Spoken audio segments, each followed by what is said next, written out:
In order to understand emotions, we have to learn about the psychology and biology of our emotions, including clearing up the common misunderstandings about emotions. The truth is that most of us live in cultures that do not encourage the open discussion about how we feel. In many cultures, some emotions are acceptable to express, such as anger, depending on the person, of course, while others are not acceptable at all, such as sadness or fear, and sometimes these are reversed often. Women are encouraged to express their feelings, while men are discouraged from expressing their feelings. In most cultures, traumatic life events such as abuse and the death of a loved one or any other impactful circumstance are often taboo to talk about. Regardless of our culture or family of origin, most humans are not taught about their emotions or their minds, and therefore do not really understand their emotions at all. Emotions are a part of a three-part system: the body, the mind, and in the emotions themselves, the three aspects influence each other. Emotions work in the body as well as how our thoughts and our physical movements impact how we feel. How we feel also impacts how we think and our physiology, so they all interact with each other. And knowing how this works means that we can change our thoughts and our physiology in order to change our emotional state. So first, we have to understand our emotions. Should emotions be trusted? If we know that our thoughts create emotions, then there are common beliefs out there. Common belief number 1: you should always trust your emotions. Common belief number 2: feelings are irrational and can't be trusted. So which is it? Is it belief number 1 or belief number 2? Actually, they're both wrong. Emotions and feelings are neither right nor wrong, accurate or not. Emotions are simply your body's reaction to what you are thinking, whether you're thinking on purpose or not. Your belief system and other unconscious thoughts are happening on autopilot all the time and often cause these emotions. That's why sometimes you have no idea why you feel the way you do.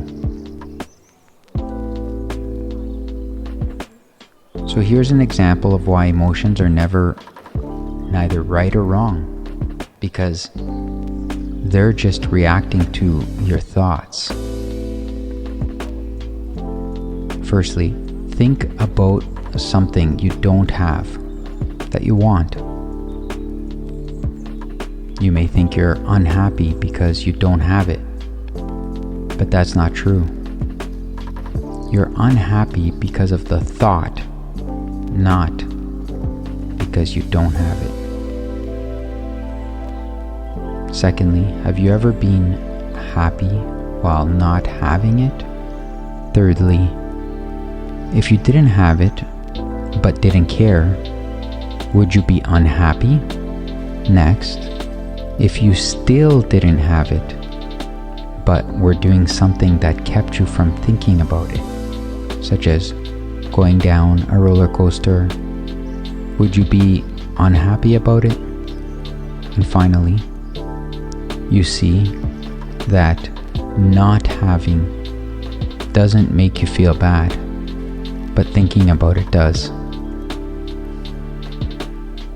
So, where do emotions come from? In most cases, it's our thoughts that create our emotions. Sometimes our unconscious mind and senses are picking up cues from our environment that triggers emotions, such as reading a person's body language or facial expressions, or having an automatic emotional response, or sensing danger and having an automatic fear response. The rest of the time, it is not the outside world or the situation that causes our emotional reaction. It is the mental filter that the situation passes through, aka our interpretation, that then causes our emotion to react to the situation. So what does this mean? Situation, interpretation, which is our thought, into emotion. In psychology, this process is addressed in cognitive behavioral therapy. CBT is empirically tested and used in therapy, life coaching, and organizational psychology. CBT uses strategies to interrupt unhealthy thought patterns and use positive self-talk and imagery to redirect the patient's thinking in order to change their mood. The key to understanding here is that CBT provides evidence that we have control over our thoughts. And if we have control over our thoughts, we can control our emotions. It may be challenging to do this, but it is a skill that can be learned. Now here is the secret process. First, recognize emotion. Then, identify the thought.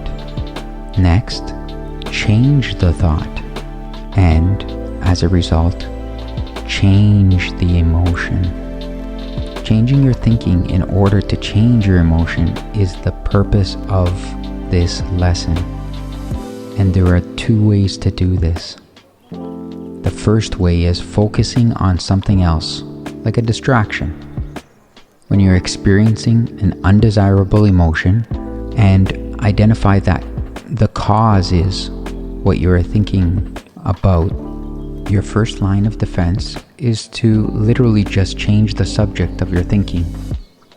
Just like you would change the subject of a conversation with another person. If it isn't going anywhere, good.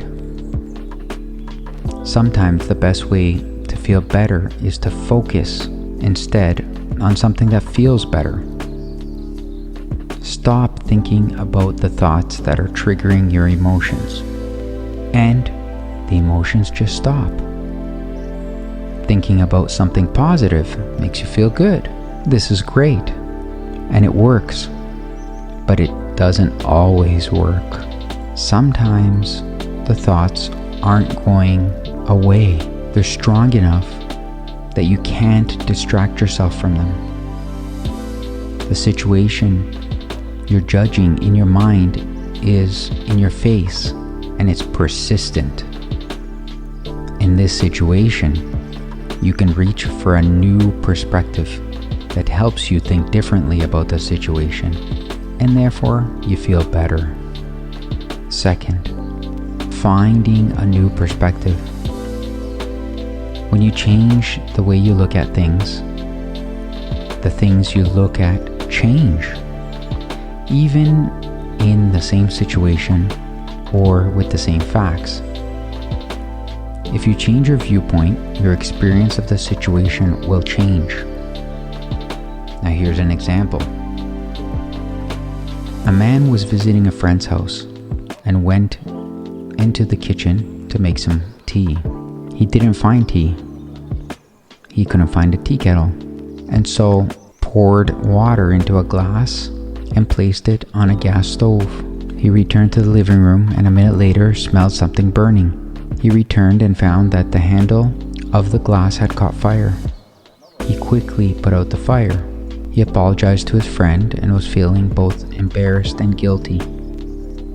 His friend, however, was laughing and complimented him on his fireman skills. This same situation with different perspectives has a different result, a completely different emotional response. Now let's take this a little further. and make the claim that everything is created by thought. Everything. So, if thoughts cause emotions, then what do emotions cause? Decisions. And what do decisions cause? Actions. And what happens when you take actions? You get results. The results can be experiences, jobs, relationships, or objects like cars or phones. Actually, the objects themselves were created by thought, really. So just to review, your thought goes to an emotion, it causes decisions, which causes actions. And then, what do you create? Results. Think about the phone or the computer which you're on, or listening to this program.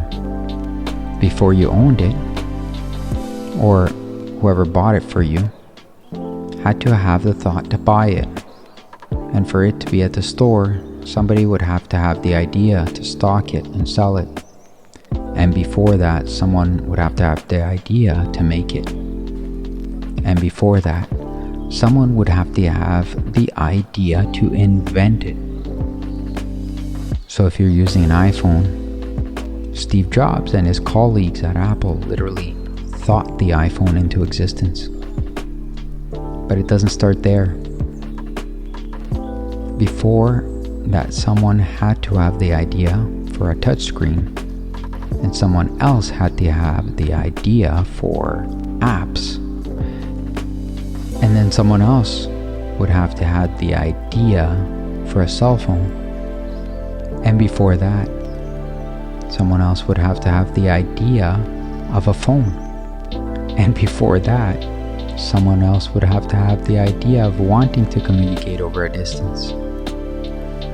And then before that, someone would have to have the idea to communicate in words. And before that, someone would have to have the idea to communicate at all. And before that, someone would have to have the idea at all. And before that, someone had to exist, which means someone had to have thought. Oh wait, never mind, let's not go there.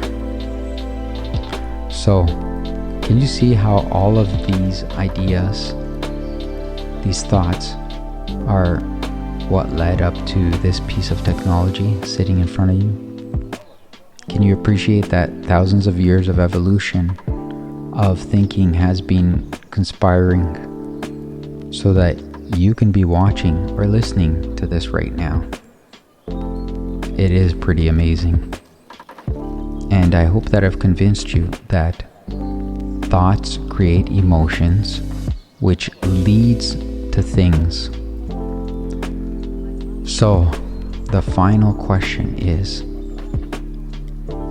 how do we control? How do I control my thoughts? Well, first let's give your thoughts a name. So let's go with